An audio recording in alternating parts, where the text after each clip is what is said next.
Damos gracias a Dios nuevamente. Qué bueno que muchos de ustedes decidieron regresar. No es que creyéramos que nos hubiéramos quedado. En ocasiones, cosas como actividades como estas, cuando hay un espacio para almorzar, algunas personas, pues, yo sé, tenemos muchos compromisos, situaciones y decidimos, yo creo que ya va, tomamos parte y nos podemos ir. Así que, qué bueno que están aquí. Vamos a continuar. Amén. Estamos en Lucas, el último pasaje, y tiene que abrir Biblia o buscar. Yo no sé otra cosa sino como Pablo, sino las Escrituras. Y estamos viendo el último versículo que estuvimos haciendo referencia, fue Lucas capítulo 21. Y estuvimos viendo la porción, o una parte de la porción, que habla de la venida del Hijo del Hombre en las nubes. Que como veremos, y espero poderles presentar, si Dios lo permite de manera clara, era el juicio contra la ciudad de Jerusalén previamente anunciado en el Antiguo Testamento. Y vamos a ver cuál es el origen de esa profecía, que realmente va mucho más atrás que Daniel.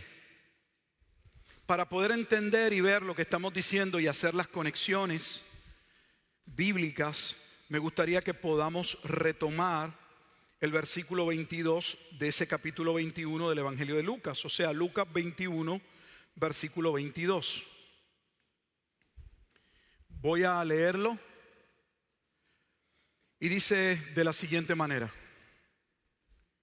porque estos son días de retribución. La palabra retribución es día de castigo. Porque estos son días de retribución para que se cumplan todas las cosas que están escritas. Si usted mira en alguna de sus Biblias, podría ser que usted tenga una referencia que lo va a conducir a Oseas capítulo 9. Es una referencia a ver.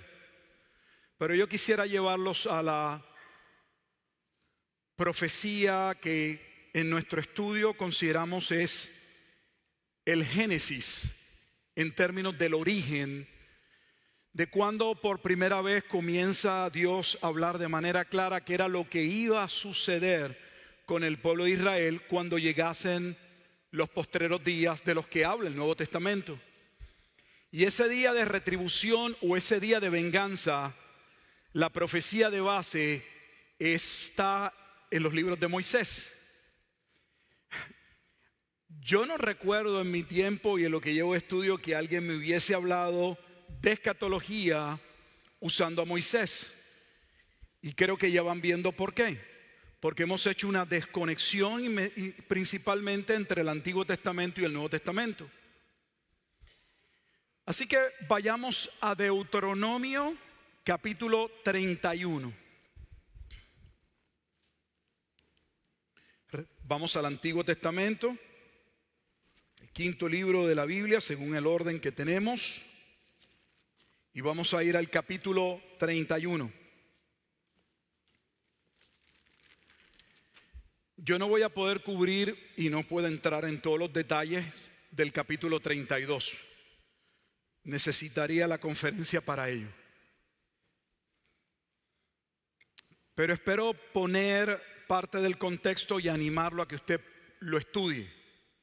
Hay un libro que escribí corto sobre ese capítulo 32. Se llama El Cántico Profético de Moisés.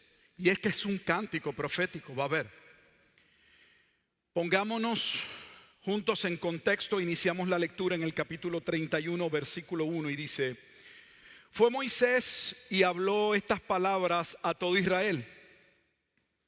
Y les dijo: este día soy de edad de 120 años. No puedo más salir ni entrar. Además de esto, Jehová me ha dicho: no pasarás este Jordán. Jehová tu Dios, Él pasa delante de ti. Él destruirá a estas naciones delante de ti y las heredarás. Josué será el que pasará delante de ti, como Jehová ha dicho. Así que habría Moisés, su ministerio terminaría ahí y daría paso al inicio formalmente del ministerio de Josué, quien había trabajado con Moisés. Pero ahora Josué sería la persona clave en lo que iba a suceder en el evento de cómo el pueblo entraría a conquistar la tierra de Canaán. Versículo 4 dice: y hará Jehová con ellos como hizo con Sehón y con Og, reyes de los amorreos, y con su tierra, y a quienes destruyó. Y los entregará Jehová delante de vosotros, y haréis con ellos conforme a todo lo que os he mandado. Esforzaos y cobrad ánimo, no temáis, ni tengáis miedo de ellos, porque Jehová tu Dios es el que va contigo, no te dejará ni te desamparará. Y llamó Moisés a Josué y le dijo en presencia de todo Israel: esfuérzate y anímate, porque tú entrarás con este pueblo a la tierra que juró Jehová a sus padres que les daría, y tú se las harás heredar. Ya ve que se habla del concepto que vimos, la tierra. ¿Recuerdan cuando estamos en Mateo 24 y habla que vendría, o en Lucas 21, que habría juicio sobre la tierra? El concepto de la tierra ligado a ¿qué? A la promesa dada a Abraham de entrar en la tierra, pero era una referencia a Canaán, a la tierra que iban a poseer, no a la tierra del planeta Tierra. Y Jehová va delante de ti, versículo 8, Él estará contigo, no te dejará ni te desamparará, no temas ni te intimides. Y escribió Moisés esta ley y la dio a los sacerdotes hijos de Leví, que llevaban el arca del pacto de Jehová, y a todos los ancianos de Israel. Y les mandó Moisés diciendo: al fin, escuche, al fin de cada 7 años, en el año de la remisión, que ese año de la remisión es el año del perdón, y el año de la remisión es el año de la llegada del Mesías. Es el momento en Lucas 4 que Jesús está en la sinagoga y le entregan el libro de Isaías y está leyendo el día de la remisión y les dice: se ha cumplido, yo soy la remisión, yo soy su liberación. En la fiesta de los tabernáculos, cuando viniere todo Israel a presentarse delante de Jehová tu Dios, en el lugar que Él escogiere, leerás esta ley delante de todo Israel a oídos de ellos. Así que Dios le va a dar a Moisés una revelación que va a ser colocada, escrita, entregada al pueblo, y debía ser comunicada sin falta y obedecida. Cada 7 años el pueblo estaría escuchando este mensaje, y va a ver que la razón por la que debían escucharlo cada 7 años es que el pueblo tenía que tener memoria de lo que iba a suceder. Y por otro lado, aquellas generaciones que habían nacido dentro de ese periodo donde ya se había predicado, se había enseñado el cántico profético, debían comenzar a escuchar desde niños lo que Dios haría en los postreros días. Va a ver. Así que la escatología nos envuelve a todos. Mira lo que dice, versículo 12. Harás congregar al pueblo varones y mujeres y niños y tus extranjeros que estuvieran en tus ciudades, para que oigan y aprendan y teman a Jehová vuestro Dios, y cuiden de cumplir todas las palabras de esta ley. Y los hijos de ellos que no supieron, oigan. Y los hijos de ellos que no supieron, oigan. ¿Qué? Bueno, los que luego de haberse cumplido esos 7 años y haber escuchado, nacieron posteriormente, volverían a escucharlo. Por eso era necesario que se repitiera. Todo Israel debía conocer esto, y vamos a ver qué es lo que debían. ¿Cuál es el anuncio tan importante? Que cada 7 años había un día que todo Israel, niños, nadie podía faltar, debían escuchar este anuncio. Y los hijos de ellos que no supieron, versículo 13, oigan y aprendan a temer a Jehová vuestro Dios todos los días que viviereis sobre la tierra a donde vais. ¿Ves? La tierra a donde vais, no toda la tierra, sino el concepto de tierra ligado a Canaán, la tierra que yo les voy a dar, pasando el Jordán para tomar posesión de ella. Y Jehová dijo a Moisés: he aquí, se ha acercado el día de tu muerte, llama a Josué y espérate en el tabernáculo de reunión para que yo le dé el cargo. Fueron pues Moisés y Josué y esperaron en el tabernáculo de reunión. Y se apareció Jehová en el tabernáculo, en la columna de nube, y la columna de nube se puso sobre la puerta del tabernáculo, o sea, la presencia de Dios. Y Jehová dijo a Moisés: he aquí, tú vas a dormir con tus padres.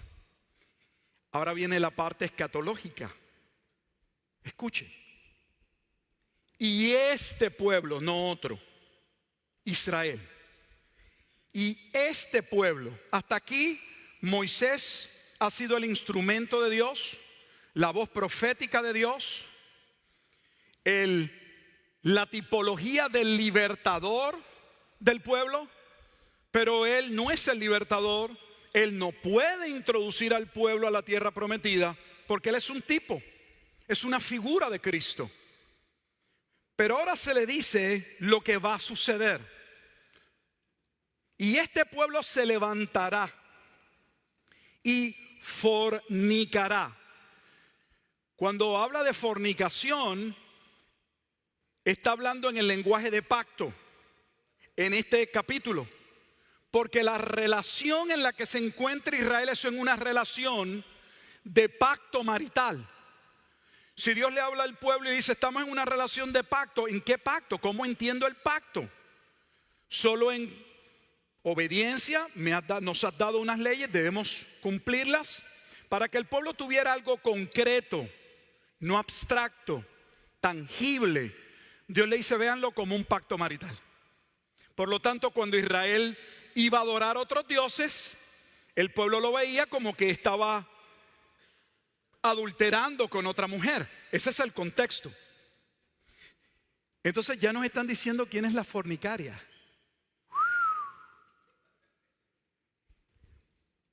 ¿Qué pueblo iba a fornicar? Este pueblo vivió en fornicación todo el tiempo. Yo, con todo respeto, no entiendo qué es lo que no se entiende. Pero sigamos.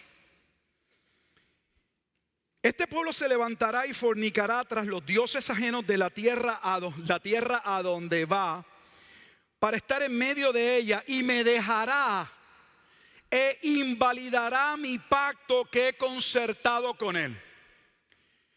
Si el pueblo iba a invalidar el pacto, necesitamos ver qué establece el pacto para poder entender cuáles serían las consecuencias de la invalidación del pacto. Ve, todo el tiempo tenemos que regresar al Antiguo Testamento.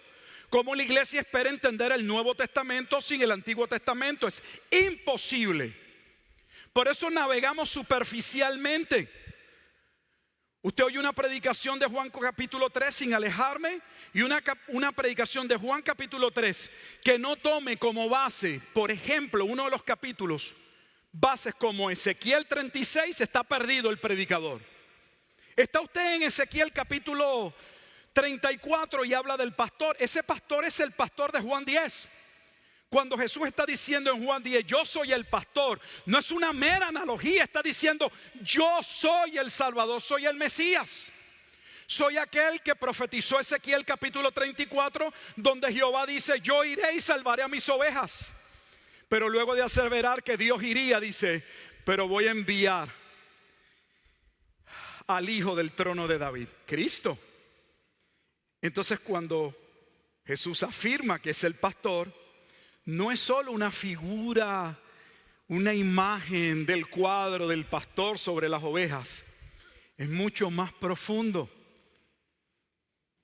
Pero no lo podemos ver si no regresamos al Antiguo Testamento.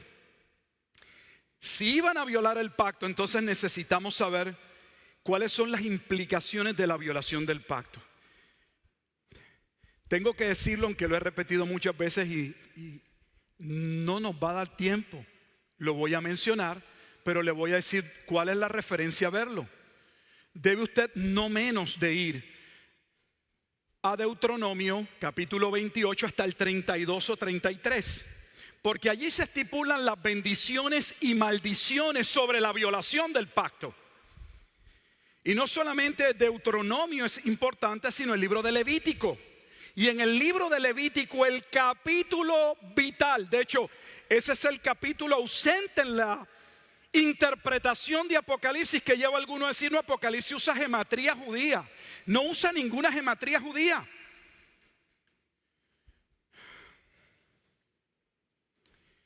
En Apocalipsis se habla de 7 sellos, 7 trompetas y 7 copas. No son 21 juicios. El séptimo sello, de ese sello vienen las 7 trompetas, están unidos. Esas trompetas son el séptimo sello. Y la séptima trompeta da paso a las 7 copas de la ira de Dios. Y nos preguntamos, ¿por qué 7, 7, 7? Oh, gematría judía. Si el 666 es la bestia, el 777 es el de Dios. Si dejáramos que la Biblia interprete la Biblia, que es lo que yo como pastor me he comprometido y así enseño, así predico en nuestra iglesia, le garantizo que si usted va al libro de Levítico, es más, se lo voy a probar, Levítico 26.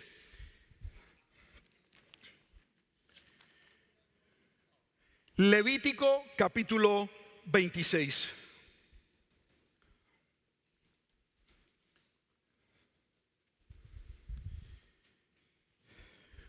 Dios le había dicho al pueblo cuáles serían las consecuencias de la desobediencia. Porque el pueblo está en una relación ¿de qué? De pacto. Y Dios le está revelando a Moisés, este pueblo va a entrar, va a fornicar, va a violar el pacto. Y ese pueblo no se imagina lo que va a venir sobre ellos. Si usted mira la perícope, el encabezado, el titular en mi Biblia, en la parte superior al versículo 14, algunas Biblias lo tienen de manera diferente, algunas Biblias no colocan esto no es parte del manuscrito original, pero en ocasiones nuevamente nos ayuda a entender o nos dirige, nos da el punto central de lo que se pretende o lo que los traductores entendían si iba a hablar. Mi Biblia dice consecuencias de la desobediencia, que es de la violación del pacto. Inicio la lectura en el versículo 18. No se puede entender. Voy a iniciar en el 14 para que tomen el cuadro. Pero si no me oyereis ni hiciereis todos estos mis mandamientos, ya hemos hablado que los mandamientos uno no escoge. El cristianismo no es un buffet. Ese cristianismo buffet que vive en las iglesias y algunos pastores, donde creen que pueden tomar lo que quieren y no predican todo el consejo de Dios, eso no existe. De hecho, yo le doy gracias a Dios por predicar libro por libro de principio a fin, porque me obliga como pastor a tener que enfrentar pasajes que de otra manera, con toda honestidad, posiblemente hubiese tratado de evadir. Por su complejidad posiblemente interpretativa, y también porque son pasajes que serían duros para mí, para la iglesia. Pero al no tener escapatoria, tengo que enfrentarlos. Pero si no me oyeres ni hicieres todos estos mis mandamientos, y si desdeñareis mis decretos y vuestra alma menospreciare mis estatutos, no ejecutando todo, vea cómo todo el tiempo todos mis mandamientos, e invalidando mi pacto. Vea la asociación con la invalidación del pacto en Deuteronomio 31 y lo relacionado a ello en Levítico capítulo 26, versículo 15. Yo también haré con vosotros esto. Ahora Dios le va a decir, ustedes hacen eso, no hay problema, esto es lo que viene. Enviaré sobre vosotros terror, extenuación, calentura, que consuman los ojos y atormenten el alma, y sembraréis en vano vuestra semilla, porque vuestros enemigos la comerán. Pondré mi rostro, oiga el lenguaje porque lo va a ver luego, pondré mi rostro contra vosotros y seréis heridos delante de vuestros enemigos. Dios no le está hablando a las naciones, le está hablando a Israel. Y los que os aborrecen se enseñorearán de vosotros y huiréis sin que haya quien os persiga. Y si aún con estas cosas no me oyereis, yo volveré a castigarlos 7 veces más. O sea que Dios le dijo a Israel, cuando ustedes pequen y yo los llame al arrepentimiento y ustedes no se arrepientan, yo voy a traer juicio sobre ustedes. Y ese juicio va a ser 7 veces más de lo que había hablado. Pero continuemos. Voy a adelantar por tiempo el versículo 21. Si anduvierais conmigo en oposición y no me quisierais oír, o sea, continúas en rebeldía, yo añadiré sobre vosotros 7 veces más plagas. Principio de analogía de la fe. Vuelve con el 7. Lo que está viendo es una progresión, es un increciendo, está escalando. Va a ser más duro el castigo, es lo que Dios está diciendo. Eso es lo que dice esos 7. Te castigué en el cuarto un día, la próxima vez son 3, la próxima vez es una semana, es lo que está diciendo. Y ese es el lenguaje de Apocalipsis que no se puede entender si usted no entiende el Antiguo Testamento. No hay una repetición, es que hay un aumento en la escala del juicio, que lo que está señalando es, que es lo que dice Apocalipsis, que ni aun con todo lo que vivirían, no se arrepentían.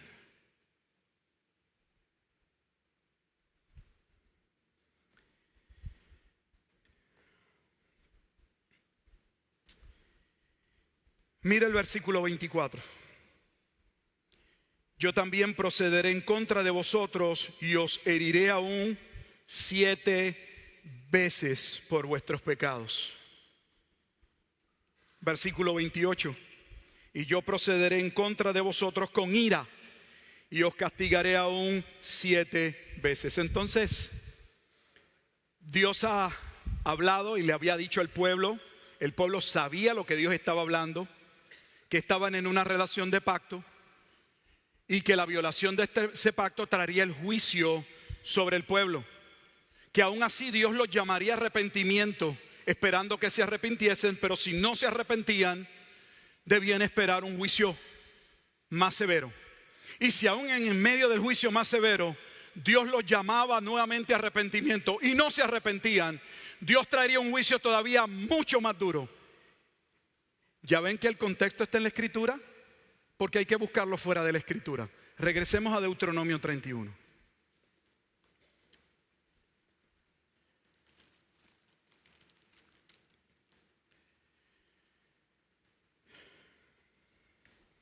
Estamos en el versículo 16, capítulo 31, versículo 16. Y Jehová dijo a Moisés: he aquí tú vas a dormir con tus padres, y este pueblo se levantará y fornicará tras los dioses ajenos de la tierra donde va, para estar en medio de ella, y me dejará e invalidará mi pacto que he concertado con él. Y se encenderá, escuche, futuro. Ya viene el juicio hacia el futuro. Y se encenderá mi furor contra él es contra Israel en aquel día. De hecho, es una palabra clave en todos los profetas, en aquel día. Los abandonaré y esconderé de ellos mi rostro. Eso no es lo que dijo, lo acabamos de leer en Levítico. Voy a voltear mi rostro. Y serán consumidos. Y vendrán sobre ellos muchos males y angustias, y dirán en aquel día: ¿no me han venido estos males porque no está mi Dios en medio de mí? Pero ciertamente yo esconderé mi rostro en aquel día, por todo el mal que ellos habrán hecho por haberse vuelto a dioses ajenos. Y usted era pastor, pero ¿por qué usted le puso el cántico profético de Moisés? Versículo 19. Al libro. Ahora pues, escribíos este cántico. Este cántico no se canta en la iglesia. Porque nos gustan las Biblias de promesa, no las Biblias que hablen de juicio. Nuestra tendencia es a leer la Biblia como un horóscopo, buscando el color del día, el pasaje de bendición. No estoy diciendo mal si usted tiene esa Biblia, no me malentienda. Solo lo dramatizo un poco para que entienda. Tal vez deberíamos leer más los versículos que señalan lo que sucede a los desobedientes. Porque estamos acostumbrados a desobedecer a Dios y a creer que sin arrepentimiento, sin una profunda constricción de lo que eso representa y sin tornarnos de nuestro pecado y sin retribuir lo que no hemos hecho, vamos a ser perdonados.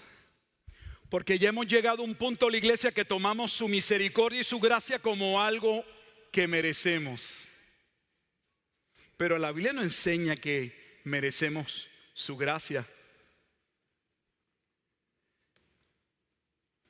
Usted y yo merecemos o merecíamos, si estamos en Cristo, anteriormente la muerte.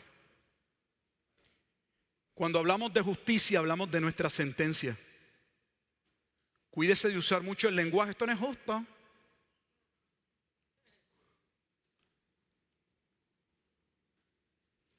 Ahora pues escribióse este cántico y enséñalo a los hijos de Israel, ponlo en boca de ellos. Sería un buen cántico, yo no sé cómo cantaríamos, bueno, Dios va a caer, pero bueno, ya se lo dejo a los músicos. Para que este cántico me sea por testigo contra los hijos de Israel. Por eso le titulé uno de mis libros, El Cántico Profético de Israel, que anunciaba lo que sucedería en aquel día. Pero ¿cuándo es aquel día? Adelanto al versículo 28, capítulo 31. Congregad a mí todos los ancianos de vuestras tribus y a vuestros oficiales, y hablaré en sus oídos estas palabras, y llamaré por testigos contra ellos a los cielos y la tierra. Por eso es que se habla de la importancia en el nuevo pacto, llamando a Dios por testigo al cielo y a la tierra, porque eso sucedió en el primer pacto. Es un mensaje que habla del pacto en el que se encuentran, no solo de lo que vendría, sino Dios llama por testigo ante el pueblo al cielo y a la tierra. Y mire lo que dice el versículo 29, este es clave. Porque yo sé, no es yo creo, yo pienso, es mi teoría, a mí me dijeron, a mí me parece, porque yo sé que después de mi muerte, ciertamente os corromperéis y os apartaréis del camino que os he mandado. Que os ha de venir mal, que os ha de venir mal, ¿cuándo? En los postreros días. ¿Esos no son los postreros días que está hablando el Nuevo Testamento?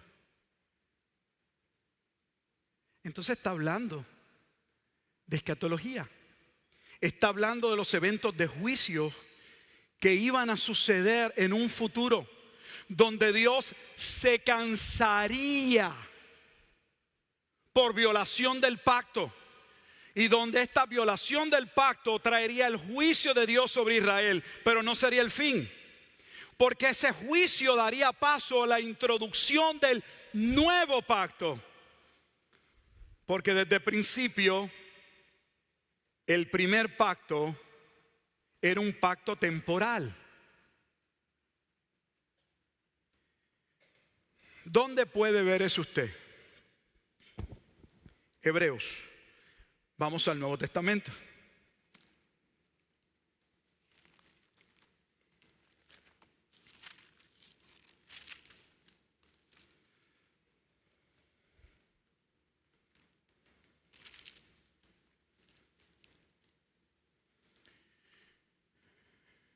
Hay mucho que decir aquí, solo voy a ir creo que a uno de los pasajes más claves. Hebreos capítulo 9, versículo 23. A mí me da mucha tristeza que la iglesia de hoy quiera reconstruir lo que Dios dijo que tendría un fin, que cumplió un propósito, que fue parte de lo establecido por Dios, pero que debía cesar, porque era sombra, no era la imagen, era sombra, no era la imagen, pero una vez llegada la imagen, que es Cristo, no es necesaria la sombra. Hebreos 9:23 afirma: fue pues necesario que las figuras de las cosas celestiales fuesen purificadas así, pero las cosas celestiales mismas con mejores sacrificios que estos. Porque no entró Cristo en el santuario hecho de mano. Figura, escuchen, mire lo que va a ser una comparación. Acaba de decir que Cristo entró en el santuario, ¿qué? No dice que entró, que no entró en el santuario hecho de manos. En otras palabras, ¿qué? En el templo que ellos tenían, que había sido mandado a construir. Entonces, si no entró en ese templo o tabernáculo, ¿dónde entró? Dice que era figura del verdadero, sino en el cielo mismo, para presentarse ahora por nosotros ante Dios. Jesucristo no se declaró sumo sacerdote, no entró a ministrar en el templo dentro de su tiempo, pero la Escritura dice que Él entró a mediar nuestra salvación en el lugar santísimo. En el lugar donde un solo hombre que tipificaba a Cristo entraba una vez al año. Y Cristo entra al lugar santísimo según Hebreos, pero al mismo cielo. Porque Él no se presentaría en el tabernáculo de abajo, porque esa era solo una figura del verdadero. Versículo 25: y no para ofrecerse muchas veces como entra el sumo sacerdote en el lugar santísimo cada año con sangre ajena. De otra manera le hubiera sido necesario padecer muchas veces desde el principio del mundo. Pero ahora, en la consumación de los siglos, se presentó una vez para siempre por el sacrificio de sí mismo, para quitar de medio el pecado, y de la manera que está establecida para los hombres que mueran una sola vez y después de esto el juicio. Así también Cristo fue ofrecido una sola vez para llevar los pecados de muchos, y aparecerá por segunda vez sin relación con el pecado para salvar a los que esperan en Él. Cristo había consumado una obra sacerdotal establecida en el salmo más importante del Antiguo Testamento, Salmo 110. El Salmo 110, donde más es citado y aludido, es en el libro de Hebreos 9 veces. ¿Por qué? Porque Cristo es Melquisedec. El Melquisedec establecido en el Salmo 110. El rey que también sería un sumo sacerdote. Ya hablamos de eso en una de las sesiones, que eran ministerios aparte, pero todos apuntaban a la obra de Cristo. Habiendo llevado su sacrificio, había consumado el nuevo pacto. Que aprovecho la coyuntura, el momento, y no puedo entender cómo nuestras iglesias en general, o muchas de ellas, en algún punto, sea una vez al mes, como lo tengan, yo no entro a criticar eso, celebran una de las ordenanzas establecidas por Dios, la Santa Cena, la Eucaristía, la comunión, como usted quiera nombrarlo. No es relevante en este momento. Cuando se hace o se lleva a cabo la Santa Cena, ¿qué se celebra? El verdadero significado de la Pascua. No la Pascua del pueblo saliendo de Egipto, sino Cristo, nuestra Pascua. Cristo siendo aquel cordero que sería inmolado para salvación de su pueblo. Y en ocasiones, sea el ministro o alguno de los que están ministrando, oficiando, leen las Escrituras. Sea en los Evangelios o en el capítulo 11 de la carta a los Corintios. Y dicen, esta es la copa del nuevo pacto. Pero no creen que el nuevo pacto se ha consumado. ¿Sabe usted que una parte de la iglesia entiende que el nuevo pacto no se ha consumado? Porque su posición escatológica establece que la iglesia disfruta algo del nuevo pacto, pero que el nuevo pacto realmente es el momento en el que Dios va a salvar a Israel. Es Ezequiel 36 y especialmente en el Valle de los Huesos Secos, Ezequiel capítulo 37. Y ese momento no va a suceder, según ellos, sino hasta el tiempo de la gran tribulación, donde Dios vuelva a colocar su trato personal con su esposa. ¿Eso significaría que la iglesia es una querida?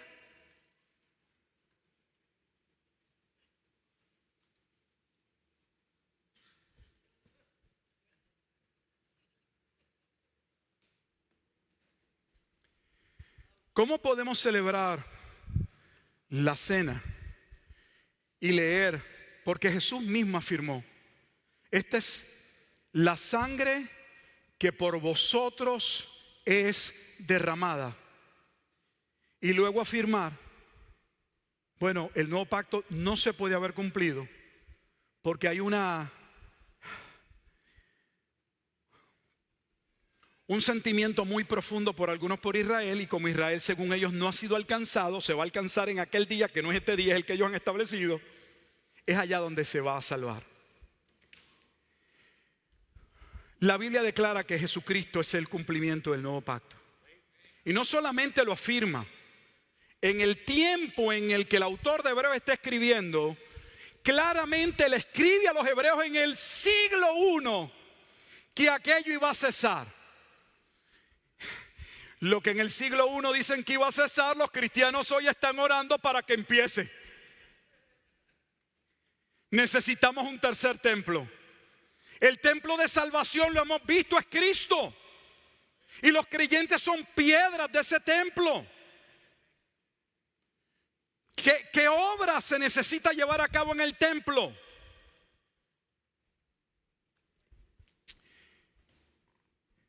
Míralo en el versículo 13 del capítulo 8. Estamos en el 9 y volvemos al cántico profético. Hebreos 8:13. Porque una cosa es decir algo con la boca y otra cosa es probarla con la escritura. A nosotros nos interesa ir a la escritura. Al decir nuevo pacto,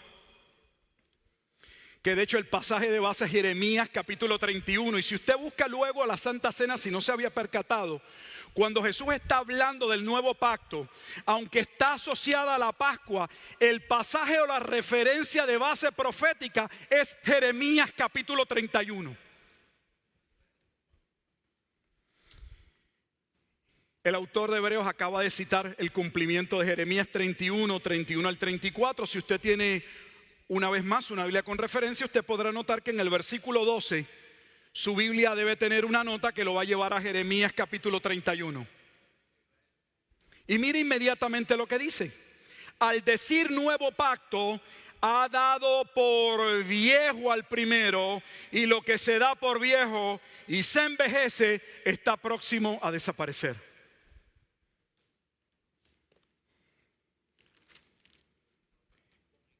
¿Y qué iba a suceder? ¿Por qué iba a desaparecer?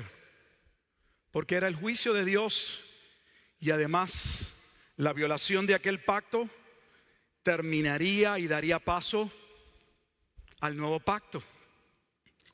Ese juicio no podía cerrar, o esa transición del antiguo pacto al nuevo pacto, sin el juicio.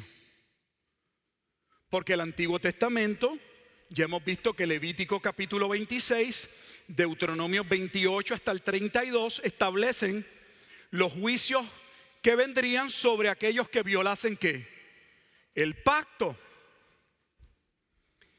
Entonces esta carta nos ayuda a ver que este juicio era sobre Israel y nos podría dar alguna pista de cuándo iba a ocurrir aquel juicio que hemos visto que ocurriría en los postreros días en Deuteronomio capítulo 31, ¿o sí? Versículo 30, capítulo 10.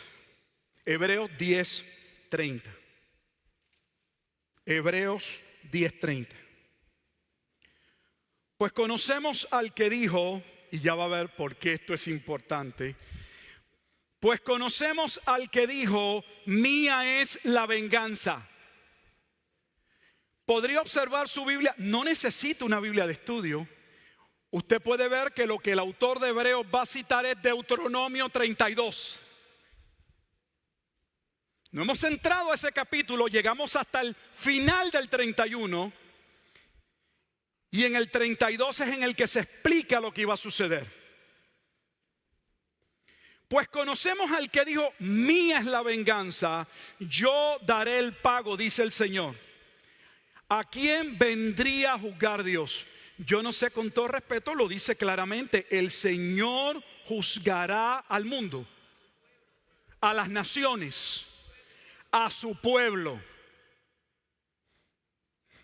Yo no creo que yo necesite un diccionario con codificación Strong o algo. Es que lo dice en español, no sé, a menos que sea una mala traducción.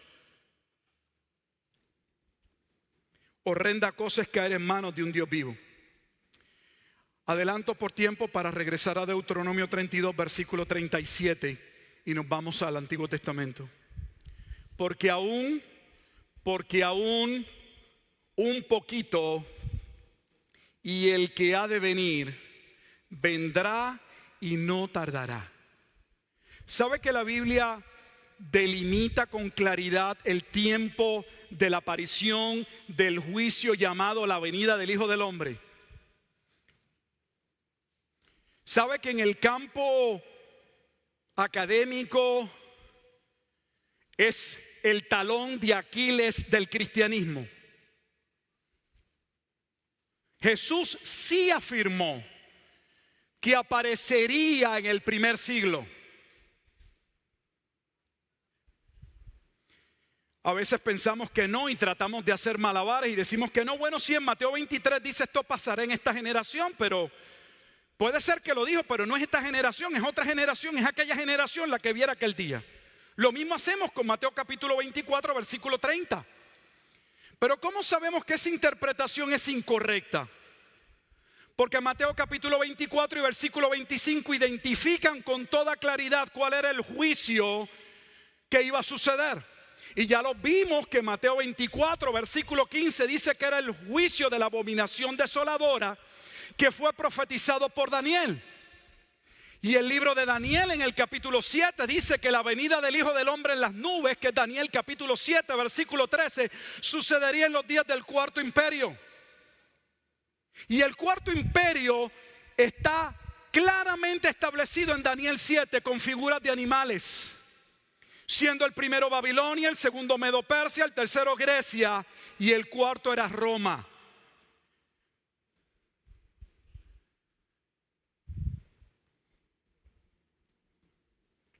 Regresemos a Deuteronomio 32. ¿Sabe qué Jesús dijo en Mateo capítulo 10 versículo 23 a sus discípulos cuando los envió a predicar el evangelio?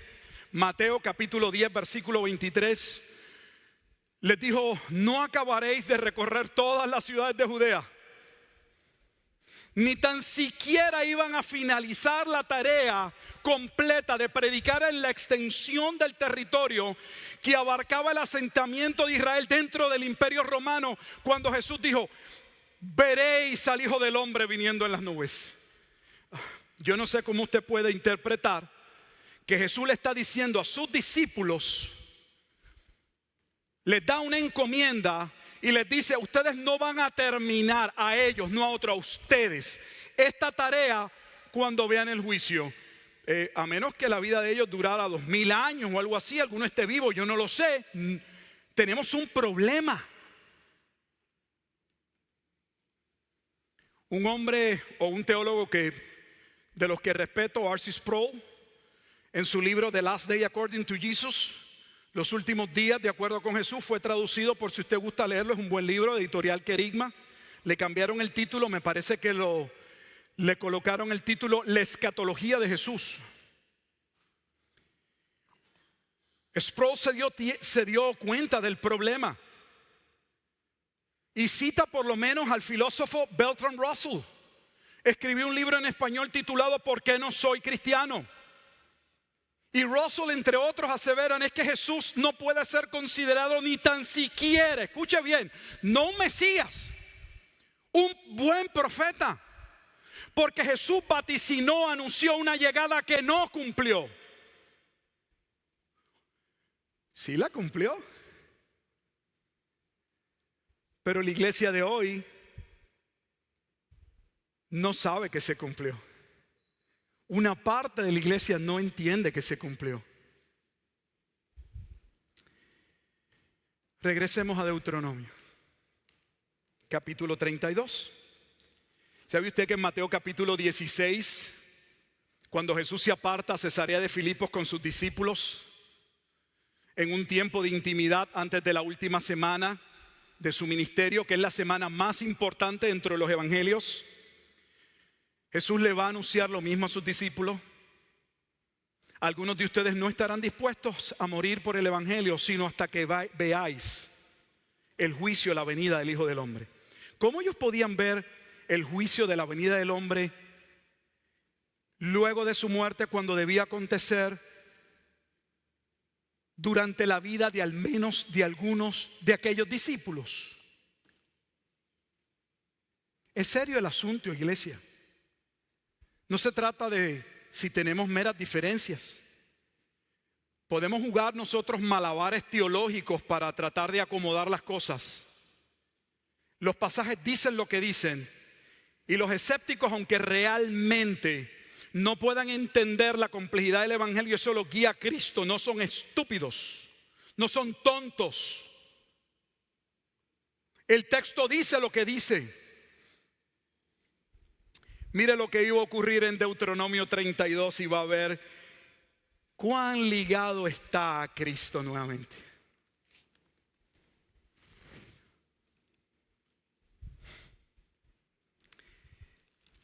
Recuerda que, o se ha leído, ¿verdad?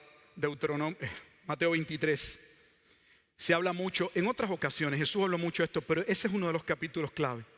Lo que iba a ocurrir sobre esta generación. ¿Sabe que esa generación es la generación anunciada en Deuteronomio 32? Vamos a verlo. Escuchad cielos y hablaré, y oiga tierra. Deuteronomio 32:1. Los dichos de mi boca. Goteará como la lluvia mi enseñanza. Destilará como el rocío mi razonamiento. Como la llovizna sobre la grama y como las gotas sobre la hierba. Porque el nombre de Jehová proclamaré. Engrandeced a nuestro Dios. Observe, note, percátese el nombre o el título que se le asigna en este capítulo a Dios. Él es la roca.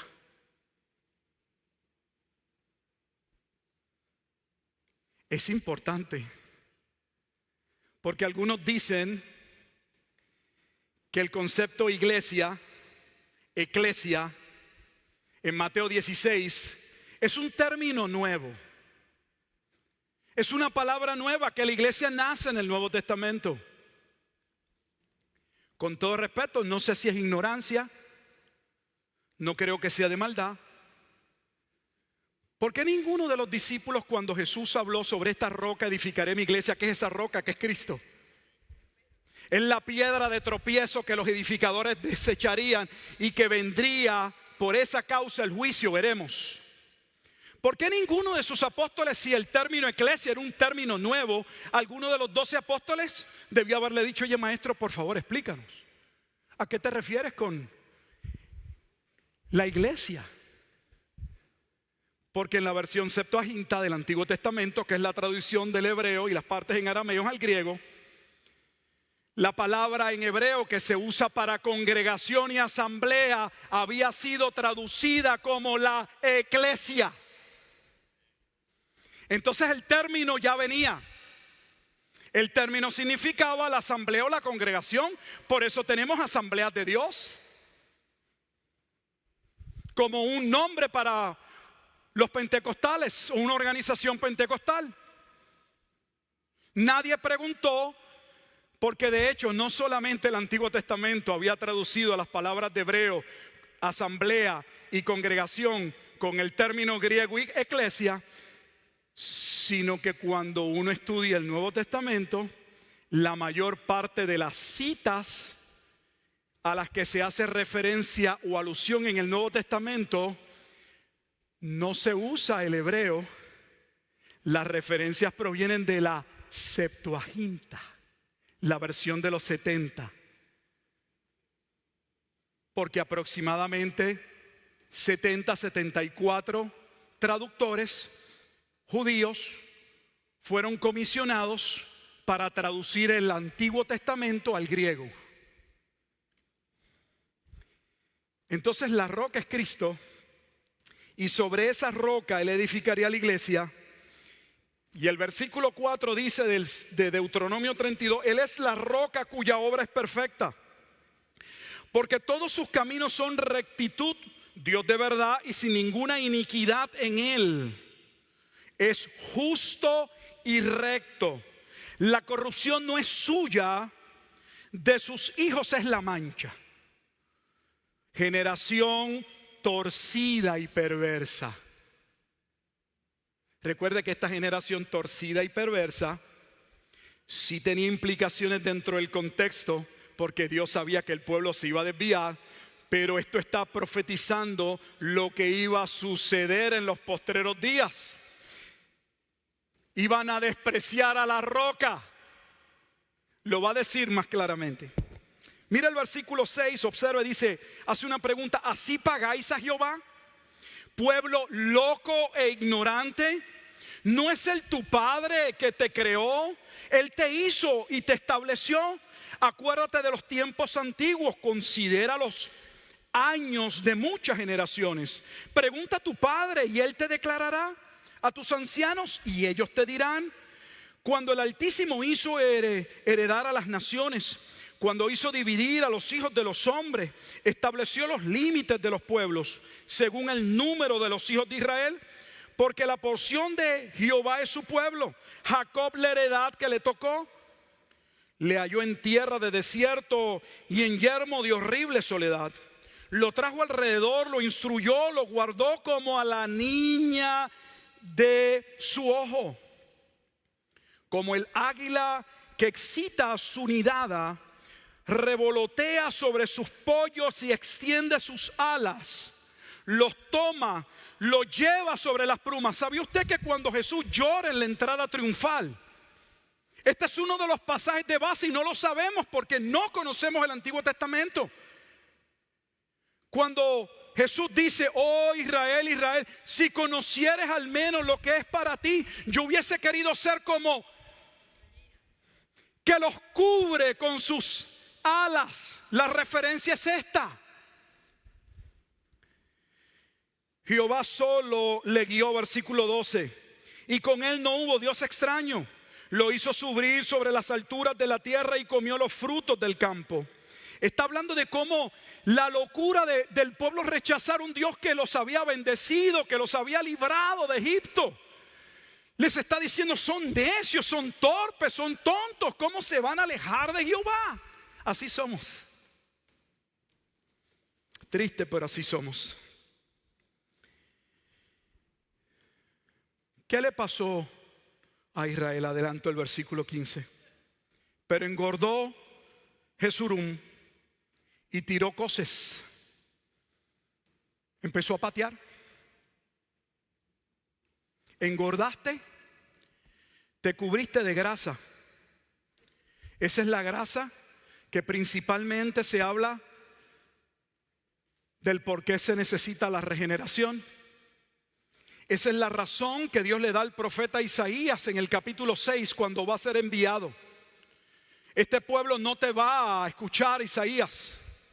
¿A quién enviaré? ¿Quién irá delante de nosotros? Envíame a mí. Dios le dice, ¿sabes qué? Ese pueblo no te va a escuchar porque tiene un corazón engrosado. Tienen ojos para ver y no ven, tienen oídos para escuchar y no escuchan. Tienen una voluntad torcida y no te van a querer escuchar porque no me quieren escuchar a mí.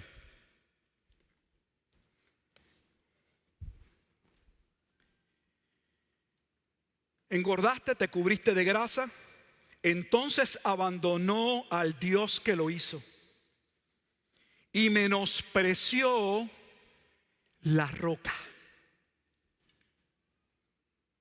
a Cristo. Y menospreció la roca de su salvación. Escucha el lenguaje. Le despertaron a celos. Recuerde que están en pacto marital. Y se van a comprometer con los dioses paganos, con los dioses ajenos. Lo provocaron a ira con abominaciones. Sacrificaron a los demonios y no a Dios.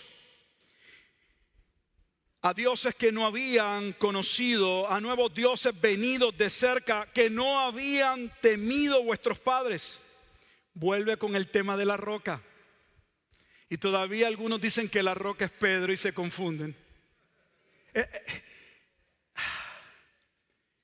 Lo he dicho públicamente y si me ha traído algún problema, pues yo los aguanto. Creo que todo seminario, instituto, como usted le quiera llamar, que no empieza por pedirle a sus estudiantes o discípulos que primero tienen que leer la Biblia, va a fracasar. Yo he pasado por 5 seminarios y ninguno me requirió leer la Biblia.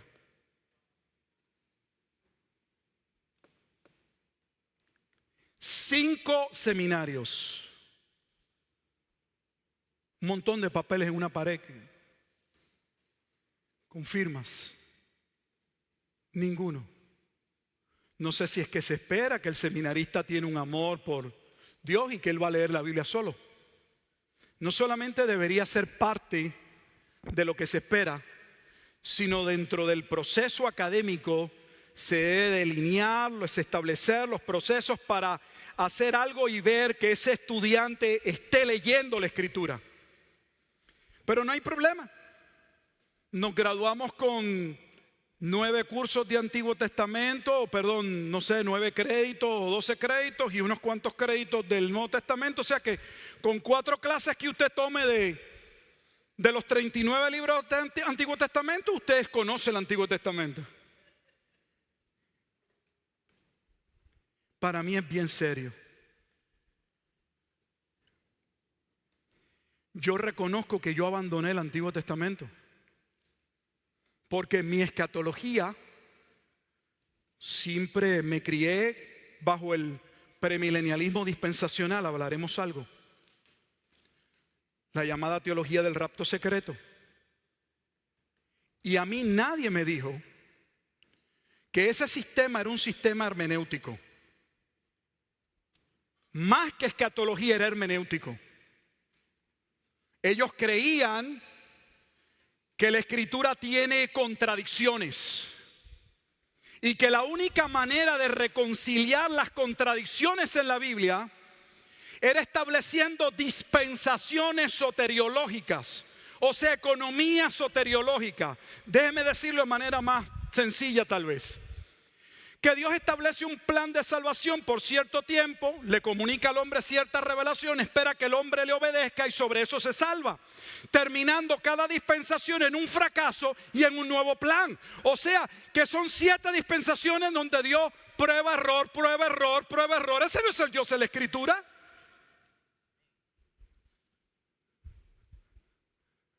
El Dios de la Escritura no conoce las cosas. Él las determina. Él las establece. Cuando usted va a Génesis, la Escritura dice que en el 7º día Dios descansó.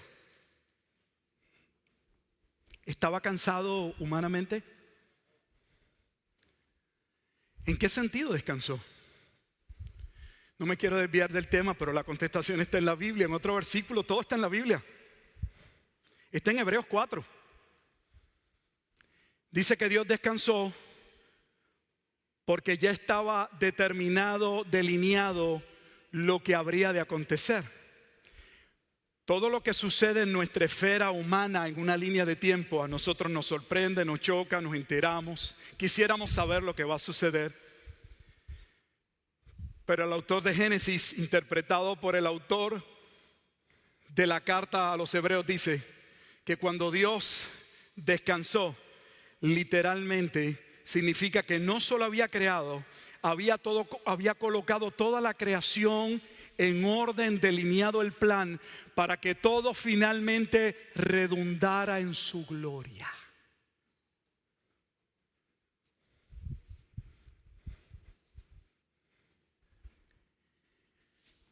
Este pueblo se alejaría de Dios, Dios vendría en ira.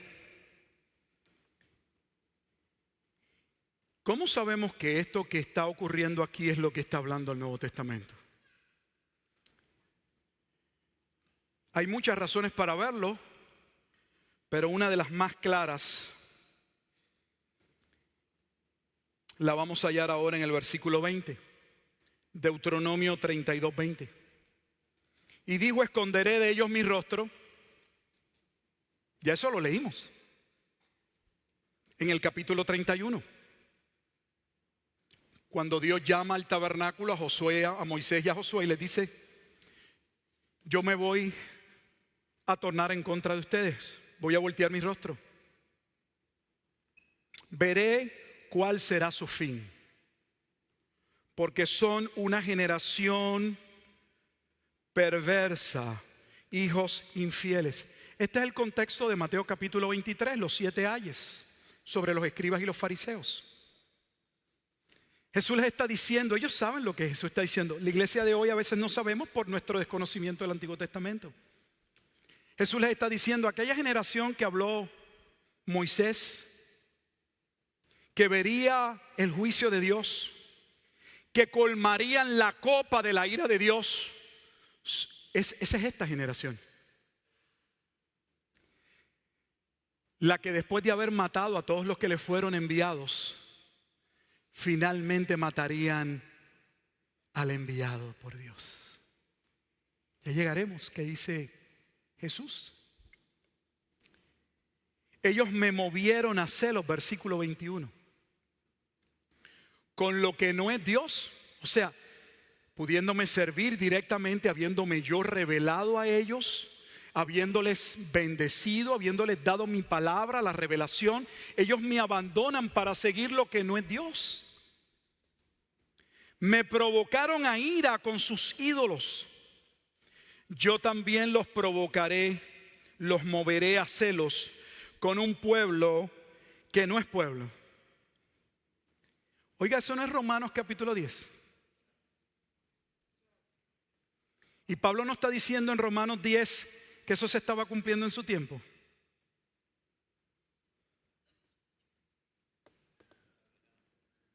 Eso es Romanos capítulo 10. Ese es el pasaje o parte de los pasajes de Romanos capítulo 9, 10 y 11, donde Pablo en el capítulo 9 empieza a decir: Dios no ha fallado nunca con Israel. Es que no todos los que descienden de Israel son Israel. Para empezar, ustedes han creído Pablo se dirige a los romanos, que todos por genealogía son parte de Israel. Nos hemos equivocado, así no funciona. En Isaac te será llamada descendencia. Los hijos de Dios son como Isaac, son los hijos de la promesa. De hecho, nacen como Isaac, nacen por Dios. Son un milagro de Dios, porque la salvación es el milagro, no de cambiar un hombre malo en un hombre bueno, de cambiar, de levantar un hombre muerto en uno vivo. Es una resurrección. Eso es lo que establece Efesios. Estábamos muertos en nuestros delitos y pecados, pero por pura gracia hemos sido levantados.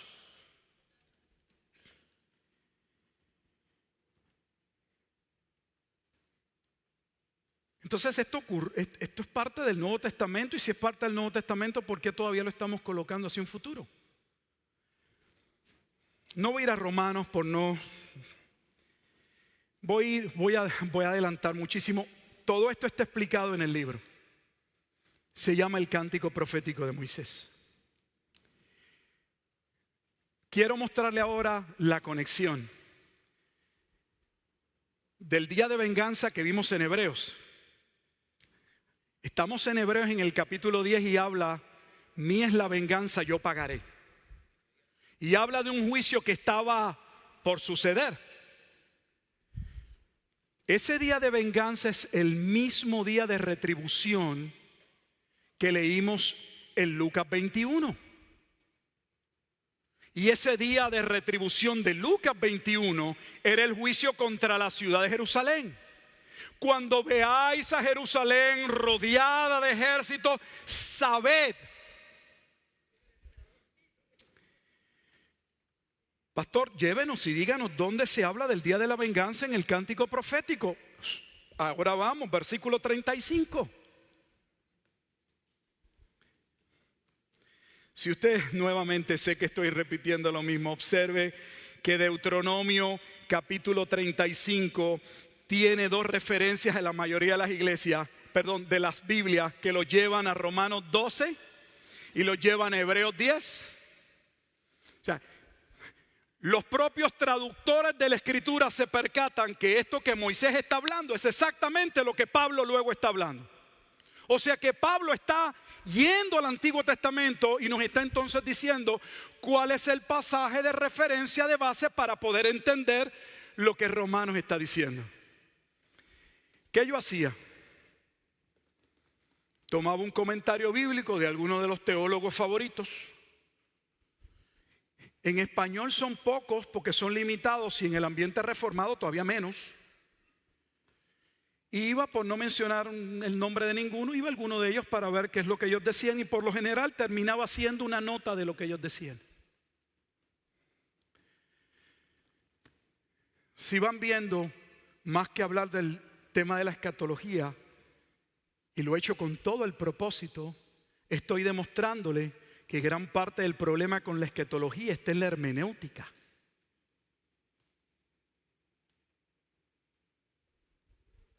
En la manera en la que nos acercamos al texto, en la manera en que interpretamos la Escritura. Mía es la venganza y la retribución. Lucas 21:22. El día de retribución. Mía es la venganza y la retribución. A su tiempo su pie resbalará. Dice, Israel es tan orgulloso que no entiende. Yo lo llamo y no se arrepiente. Pero verán lo que va a venir sobre ustedes. Porque el día de su aflicción está cercano.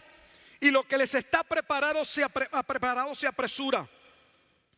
Porque Jehová juzgará al mundo.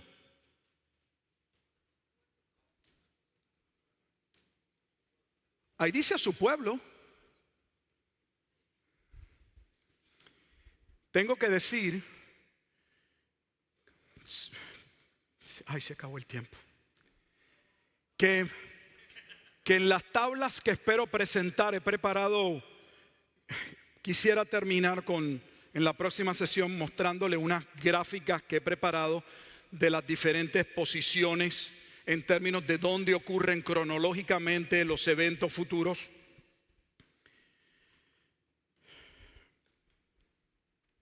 Pero tengo que afirmar que la división que hace la escuela premilenial dispensacional, yo sé que algunos no van a entender. El premilenialismo establece que el milenio inicia luego de la segunda venida. Primero acontece la segunda venida y luego es el milenio. En ese sistema de interpretación de esos últimos tiempos o del tiempo del fin, ese sistema separa, reconoce, distingue dos juicios diferentes. El día de la ira contra Jacob y el juicio final. Ese día de la ira de Dios contra Jacob, que su base viene de Jeremías, es lo que ocurre dentro de la última semana, según su interpretación, de las 70 semanas de Daniel 9, 24 al 27. Que por lo general sucede luego de los primeros 3 años y medio, donde Dios, según esa escuela de pensamiento, se torna a Israel. Por eso es que los gentiles se van, porque los gentiles no pertenecen a lo que va a suceder. Ese sistema establece que las profecías están divididas y las bendiciones. Tenemos dos futuros distintos, según ellos, Israel y la iglesia. El de Israel, sus promesas son terrenales. Las promesas de la iglesia son espirituales. El pueblo verdadero de Dios no es Israel, es la iglesia. Por lo tanto, la iglesia tiene que ser removida para Dios retomar con su primera esposa, que es Israel. Por eso usted lo ha escuchado en la frase, tal vez no lo sepa, porque muchos pastores que lo predican tampoco lo saben. Y hoy usted ha escuchado la frase, es que Israel es el reloj profético de Dios. Cuando ellos hablan de que Israel es el reloj profético de Dios, lo que están diciendo es, Dios paró el reloj, porque en su juicio contra Israel por haber rechazado al Mesías y haberle dado muerte, Dios ha detenido su trato con ellos, ha abierto una ventana de posibilidad para la iglesia por un espacio de tiempo de gracia. Pero esa ventana de gracia se tiene que cerrar porque Dios va a volver a tratar con su esposa. Los gentiles suben a las nubes.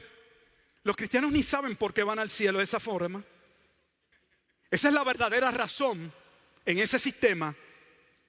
Y reto a alguien que me pruebe lo contrario.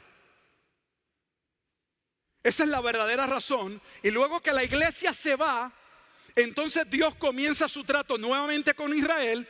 Y es en ese tiempo de gran tribulación que una parte de Israel, o algunos interpretan todo Israel, que Romanos capítulo 11, versículo 25 al 27, dependiendo, establecen que Israel se va a tornar a Dios.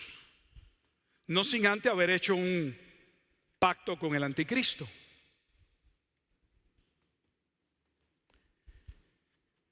Pero aquí está hablando de cosas que están sucediendo hacia el futuro o que iban a suceder al futuro. Pero el Nuevo Testamento dice que están ocurriendo en el tiempo de Pablo. Ahí habla del celo. Voy a terminar con el celo en el Nuevo Testamento y termino. El tiempo terminó. Nos queda algo, pero por favor, a mí me gusta probar las cosas y requieren tiempo. Vaya conmigo a Romanos, por favor, quiero probárselo. Romanos capítulo 10. Porque de nuevo, una cosa es con la boca y otra cosa es en la Biblia.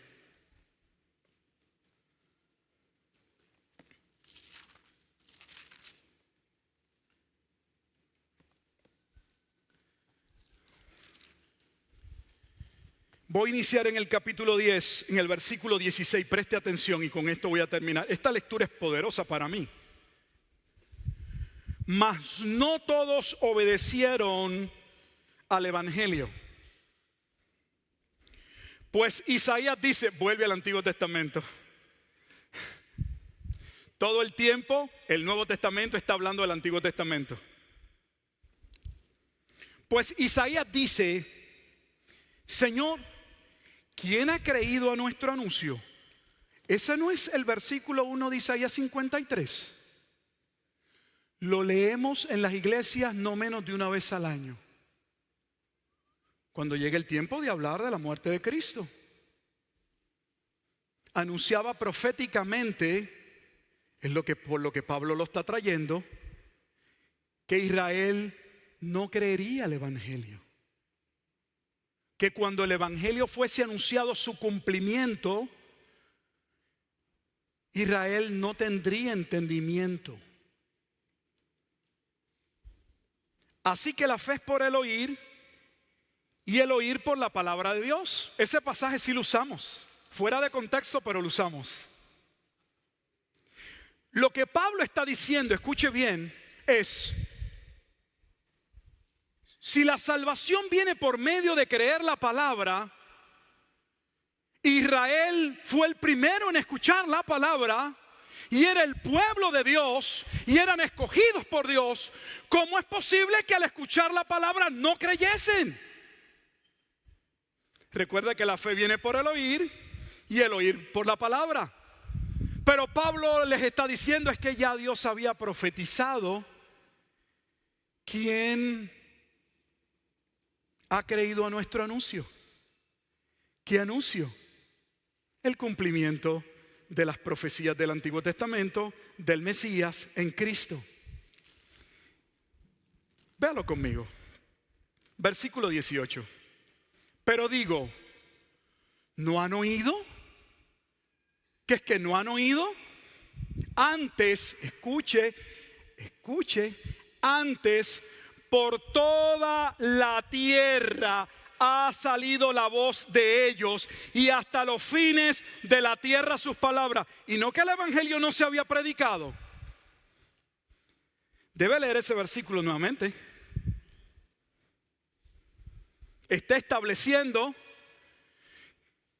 que esa encomienda antes del juicio que estaba delimitada al área de Judea, porque Jesús le dijo a sus discípulos en la comisión que se expande como la gran comisión en Mateo 28, no inicia en Mateo 28, inicia en Mateo capítulo 10.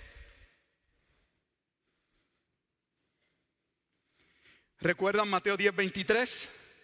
No acabaréis de recorrer todas las ciudades de Judea cuando veréis venir la venida del Hijo del Hombre en las nubes, el juicio. Y aquí está diciendo, Israel no ha creído porque no ha oído. Es que no hemos enviado todavía misioneros, predicadores para que sean alcanzados. Ese es el verdadero contexto, no el que le damos para evangelismo.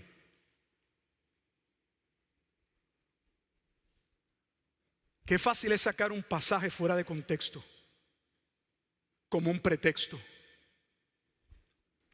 Por toda la tierra ha salido la voz de ellos, y hasta los fines de la tierra sus palabras. Oh, pero mira lo que dice ahora. Mire la conexión con el cántico profético. También digo, ¿no ha conocido esto Israel? ¿Qué era lo que Israel ya sabía de antemano?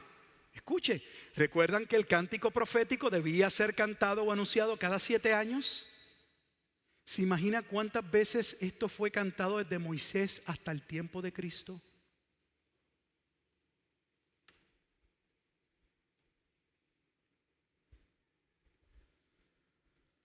También digo, ¿no ha conocido esto Israel?